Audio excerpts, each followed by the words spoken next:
Assalamualaikum warahmatullahi wabarakatuh. Apa kabar kalian semua? Syukur Alhamdulillah kita bisa berjumpa lagi di channel ini. Salawat dan salam selalu tetap tercurah kepada junjungan kita, Nabi besar Muhammad Shallallahu Alaihi Wasallam. Tidak lupa kami sampaikan salam sehat, salam sejahtera. Semoga kita semua tetap dalam lindungan Allah Subhanahu wa Ta'ala. Seperti biasa, kita akan berbagi kisah dari yang unik, menarik, sampai bikin nangis. Semoga bermanfaat.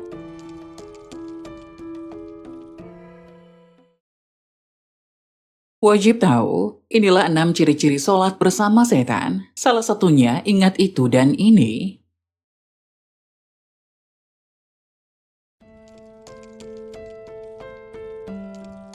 Bagaimana ciri-ciri sholat bersama setan?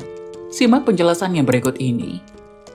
Seperti diketahui, setan akan terus menggoda manusia supaya sholatnya tak sempurna, hingga membujuk manusia agar ringan meninggalkan sholat. Karena itu, Rasulullah Shallallahu Alaihi Wasallam bersabda, jika panggilan sholat dikumandangkan, maka setan akan lari sambil mengeluarkan kentut hingga ia tidak mendengar suara azan.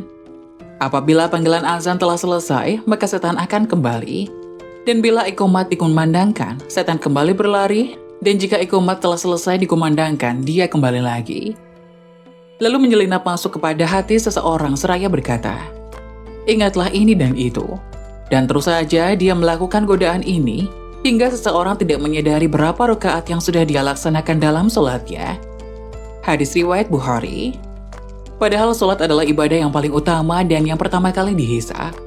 Tentunya setan tidak akan mudah membiarkan manusia menyembah Tuhannya. Setan akan terus menempel bersama orang yang sholat agar sholatnya tidak khusyuk. Dinukil dari buku karya Dr. Hasan Al-Qudsi, 60 kultum dan tausiah terbaik sepanjang masa, disebutkan ada orang-orang yang sholat bersama setan ini, mereka adalah sebagai berikut. 1. Orang yang was-was dalam niat. Setan membuat hatinya was-was dan tidak yakin niatnya telah sempurna. Mengulang takbir berkali-kali, hingga imam rukuk bahkan sujud, ia masih saja dipermainkan setan dalam niat dan takbirnya. 2. Orang yang ingat itu dan ini. Saat tengah sholat, setan akan mendatangi manusia untuk mengingat berbagai urusan, hingga sholat seseorang menjadi tidak khusyuk. Dikisahkan suatu malam, Imam Hanafi didatangi seseorang yang kehilangan barang. Ia lupa menaruh barangnya. Oleh Imam Hanafi, orang itu dianjurkan untuk sholat sepanjang malam hingga menemukan barang yang dicari. Namun pada setengah malam menjalankan sholat, setan membuatnya ingat lokasi barang tersebut. Ketika ditanya mengenai hal tersebut, Imam Hanafi menerangkan bahwa setan tidak akan senang apabila seorang hamba khusyuk dalam sholatnya, sehingga setan akan membuatnya mengingat apa yang ia lupa saat sholat.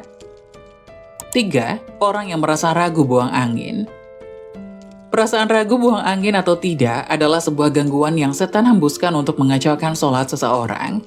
Rasulullah Shallallahu Alaihi Wasallam bersabda, jika salah seorang di antara kalian merasakan hal itu, maka janganlah membatalkan sholatnya hingga dia mendengar suaranya atau mencium baunya tanpa ragu. Hadis riwayat Ahmad. 4. Orang yang tidak fokus pada sholatnya. Setan akan membuat seseorang yang sedang sholat menjadi tidak fokus dengan mencuri perhatian, menjadikan orang yang sedang sholat menengok ke sana kemari, membaca tulisan di depannya, atau teralihkan oleh dering telepon genggamnya. Dalam sebuah hadis yang diriwayatkan oleh Aisyah radhiyallahu anha, ia berkata, saya bertanya kepada Rasulullah tentang hukum menengok ketika sholat. Rasulullah Shallallahu Alaihi Wasallam menjawab, itu adalah curian setan atas sholat seorang hamba. Hadis riwayat Bukhari. 5. Orang yang sholatnya tergesa-gesa. Sholat dengan tergesa-gesa sehingga sholatnya tidak tumak ninah. Rasulullah sangat melarang hal tersebut.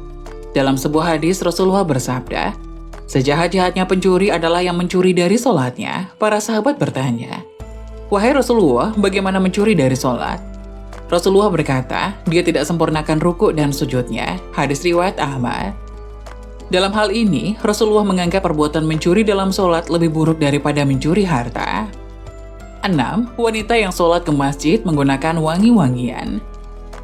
Menggunakan wangi-wangian saat ke masjid adalah salah satu perbuatan yang Rasulullah larang.